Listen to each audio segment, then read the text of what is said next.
টানা ভারী বৃষ্টি, ধস এবং বন্যায় ভয়াবহ পরিস্থিতির মুখে দক্ষিণ ভারতের কেরালা রাজ্য।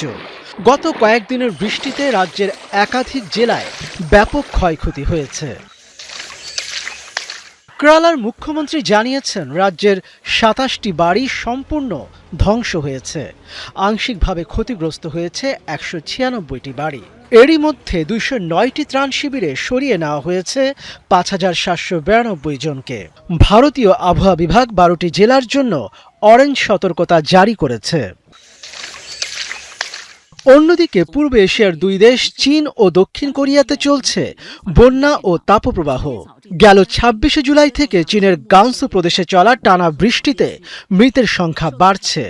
ডিংসি শহর সহ গাংসুর বিভিন্ন এলাকায় আরও ভূমিধসের আশঙ্কা রয়েছে বলে সতর্ক করেছে স্থানীয় প্রশাসন। রাজধানী বেইজিং ও ইনার মঙ্গোলিয়াতেও আবহাওয়া সতর্কতা জারি করা হয়েছে। চীনে যখন চলছে বৃষ্টি ও বন্যা, তখন দক্ষিণ কোরিয়ায় ১ শতাব্দীরও বেশি সময়ের মধ্যে সর্বোচ্চ তাপমাত্রা রেকর্ড করা হয়েছে। রবিবার দক্ষিণ পূর্বাঞ্চলের ইয়াংসান শহরে তাপমাত্রা ৪২.৫ ডিগ্রি সেলসিয়াসে পৌঁছায় বলে জানায় দেশটির সরকারি আবহাওয়া সংস্থা। এদিকে প্রবল বাতাসের কারণে ভয়াবহ রূপ নিয়েছে গ্রিসের বিভিন্ন অঞ্চলের দাবানল। দেশটির অ্যাটিকা ও বৈটিয়া অঞ্চলের নিয়ন্ত্রণহীন আগুন নিভাতে হিমশিম খাচ্ছেন দমকল কর্মীরা। পোর্তো জার্মেনো এলাকায় প্রায় ১০০-র বেশি ঘরবাড়ি ইতিমধ্যে পুড়ে গেছে। পরিস্থিতি কেবল ইউরোপেই সীমাবদ্ধ নেই। যুক্তরাষ্ট্রের ওয়াশিংটন অঙ্গরাজ্যের স্পোকেন শহরেও ছড়িয়ে পড়েছে একই রকম দাবানল। অঙ্গরাজ্যটির গভর্নর ইতিমধ্যে জরুরি অবস্থা ঘোষণা করেছেন।